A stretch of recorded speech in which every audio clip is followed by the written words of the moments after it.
H1B వీసాల విషయంలో America అధ్యక్షుడు Donald Trump U turn తీసుకున్నట్టు కనిపిస్తోంది. నిన్న మొన్నటి వరకు విదేశీ ఉద్యోగులు అంటే అంతెత్తున ఎగిరిపడిన ట్రంప్ ఇప్పుడు కాస్త నేల మీదకు దిగినట్టు కనిపిస్తోంది. మొన్నటి వరకు విదేశీ ఉద్యోగులు దండగా అన్న ఆయనే ఇప్పుడు వారే మేలు అని ఎందుకంటున్నారు? ఇంతకీ ట్రంప్ స్వరం ఎందుకు మారింది? మరోసారి మాట మార్చిన డొనాల్డ్ ట్రంప్ విదేశీ ఉద్యోగులు అవసరమే అంటూ స్టేట్మెంట్. అమెరికాలో సరైన టాలెంట్ లేదన్న ట్రంప్కు ఈ విషయం ఇప్పుడెందుకు గుర్తొచ్చింది? You don't have certain talents and people have to learn. You can't take people off an unemployment line and say, I'm going to put you into a factory where we're going to make missiles, or I'm going to put you. How did we ever do it before? Well, I'll give you an example. In Georgia, they raided because they wanted illegal immigrants out. They had people from South Korea that made batteries all their lives. You know, making batteries are very complicated. It's not an easy thing. It's very dangerous. A lot of explosions, a lot of problems.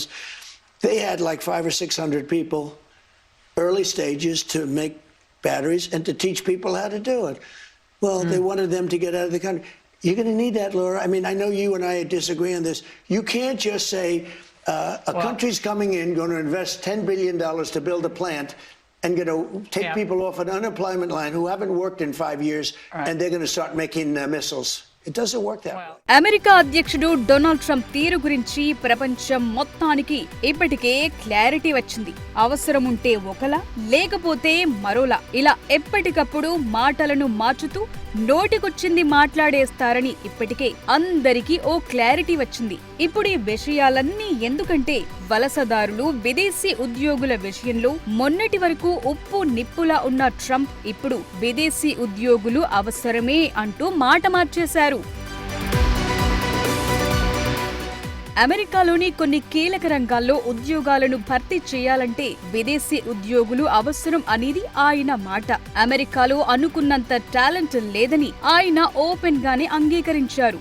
But అమెరికన్లు విదేశీ ఉద్యోగుల నుంచి నేర్చుకోవాలని, అప్పుడే వారికి ఉద్యోగాలు కల్పించే అవకాశం ఉంటుందన్నారు. నిజానికి ఇది రియలైజేషన్ అనే చెప్పాలి. ఎందుకంటే రీసెంట్ గా జార్జియాలోని ఓ డిఫెన్స్ ఫ్యాక్టరీలోని విదేశీ ఉద్యోగులను తొలగించారు. దీంతో అందులో ఉత్పత్తయ్యే కొన్ని ఉత్పత్తులపై ఎఫెక్ట్ పడింది. ఈ విషయాన్ని కూడా ట్రంప్ అంగీకరించారు. మరి ఇన్ని విషయాలు చెప్తున్న ట్రంప్ H1B వీసాల విషయంలో తీసుకున్న కఠిన నిర్ణయాలపై మాత్రం స్పందించలేదు. ఇప్పటికే H1B వీసాల ఫీజుని $1,00,000 పెంచారు. వలసదారులను వేటాడాలని ఇమిగ్రేషన్ అధికారులకు అనుమతిచ్చారు. అమెరికాకొచ్చి చదువుకునే స్టూడెంట్స్ విషయంలో కూడా కఠిన నిబంధనలను అమలు చేశారు. మరి వీటన్నింటిపై మాత్రం నోరు మెదపటం లేదు. అంతేకాదు అక్రమ వలసదారులను గుర్తించేందుకే రైట్స్ చేసినట్లు సమర్థించుకున్నారు. కానీ ట్రంప్ మాటలు, చేతలు మాత్రం డాలర్ డ్రీమ్స్ ని దెబ్బకొట్టాయనే చెప్పాలి. ఓవరాల్ గా చూస్తే ట్రంప్ స్వరం మారటానికి కారణం ప్రస్తుతం ఏర్పడిన అవసరం అని మాత్రమే తెలుస్తోంది. ఎందుకంటే ఇప్పుడే నిపుణులైన వారందరినీ ఇబ్బందులు పెట్టి తరిమిస్తే అసలుకే మోసమొస్తుందని ట్రంప్ అధికార వర్గానికి అర్థమయ్యుంటుంది. అందుకే వాయిస్ లో బేస్ కాస్త తగ్గింది. కానీ అంతిమ లక్ష్యంలో మాత్రం ఏ మార్పు లేదనే చెప్పాలి.